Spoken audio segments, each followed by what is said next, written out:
अस्सलाम वालेकुम दोस्तों, कैसे हैं आप सब। मैं हूं हसनैन ख़ान और आप देख रहे हैं हसनैन ख़ान फूड सीक्रेट। आज मैं आपसे शेयर कर रहा हूं शादियों में बनने वाली आलू बुखारे की चटनी की रेसिपी।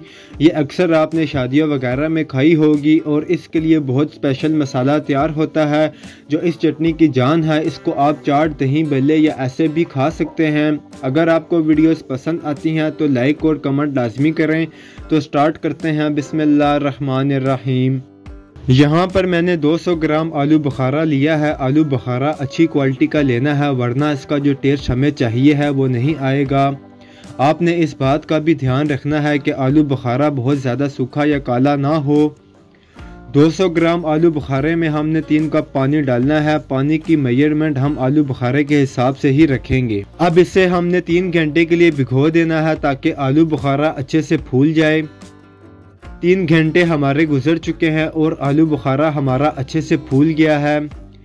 पैन में इसे डालेंगे, हल्की आंच पर इसे पकने देंगे। फ्लेम को हमने मीडियम से लो रखना है। इसी फ्लेम पर इसे हम पकाएंगे। 5 से 6 मिनट इसे पकने देंगे। चम्मच को हमने हल्के हाथ से चलाना है। 5 मिनट के बाद देखें ये हल्की हल्की जान पकड़ना स्टार्ट हो गया है। आधा चाय का चम्मच इसमें हम जर्दा कलर डालेंगे।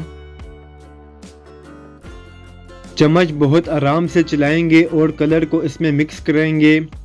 5 मिनट मज़ीद इसी फ्लेम पर इसे हम और पकने देंगे ताकि कलर इसमें अच्छे से मिक्स हो जाए।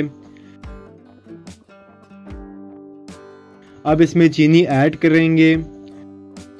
200 ग्राम हमने आलू बुखारा लिया है तो 400 ग्राम इसमें चीनी जाएगी। चीनी को हल्का हल्का चम्मच चलाकर मिक्स करेंगे। थोड़ी देर इसे पकने देंगे ताकि चीनी इसमें अच्छे से मिक्स हो जाए। जब तक चीनी मिक्स होगी तब तक इसका मसाला तैयार करेंगे, जिसके लिए लेंगे 2 से 3 सब्ज़ इलायची और आधा चाय का चम्मच साबुत काली मिर्च। इनको मोटा मोटा कूट लेंगे, बहुत ज़्यादा इसको बारीक नहीं करेंगे।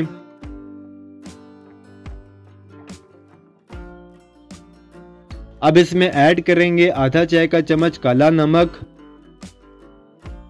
आधा चाय का चम्मच अदरक पाउडर। इसको मिक्स करेंगे। बस ये मसाला चटनी में जाएगा, इसके अलावा आपने कुछ भी ऐड नहीं करना है। आलू बुखारा में चीनी मिक्स हो गई है। अब इसमें जो मसाला हमने तैयार किया था वो ऐड करेंगे।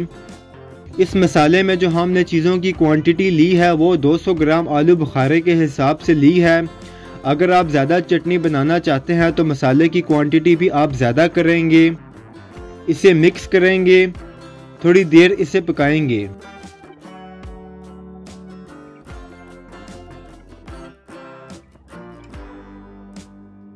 अब इसमें बादाम काट के डालेंगे। आप इसमें साबुत बादाम भी डाल सकते हैं या 4 मगज़ का इस्तेमाल भी कर सकते हैं। अब हम इसे इतना पकाएंगे कि चटनी का कलर थोड़ा डार्क हो जाए और इसकी कंसिस्टेंसी ऐसे हो जाए जैसे पतला जैम होता है। अगर आप चाट वगैरह पर भी डालकर खाना चाहते हैं तो इतनी कंसिस्टेंसी बहुत है। ये पक कर रेडी है। फ्लेम को हमने बंद कर देना है क्योंकि ठंडा होने पर ये और थिक हो जाएगी। आलू बुखारा पकने के बाद भी अपनी हालत में मौजूद है, ये बिल्कुल भी टूटा नहीं है। थोड़ा सा जब ये ठंडा हो जाएगा तो इसे बाउल में सर्व करेंगे तो मज़े की हमारी आलू बुखारा की चटनी रेडी है। इसे आप चाट, दही, भल्ले के साथ खाएं, दावत में मेहमानों को सर्व करें। ये सबको बहुत पसंद आने वाली है। अगर आपको वीडियोस पसंद आती हैं तो लाइक, शेयर और कमेंट करें। मेरे चैनल को सब्सक्राइब करें, बेल आइकन के बटन को दबा दें ताकि आने वाली न्यू वीडियोस आसानी से आपको मिल सकें। हसनैन ख़ान को इजाज़त दें। अगली वीडियो तक अल्लाह हाफिज़।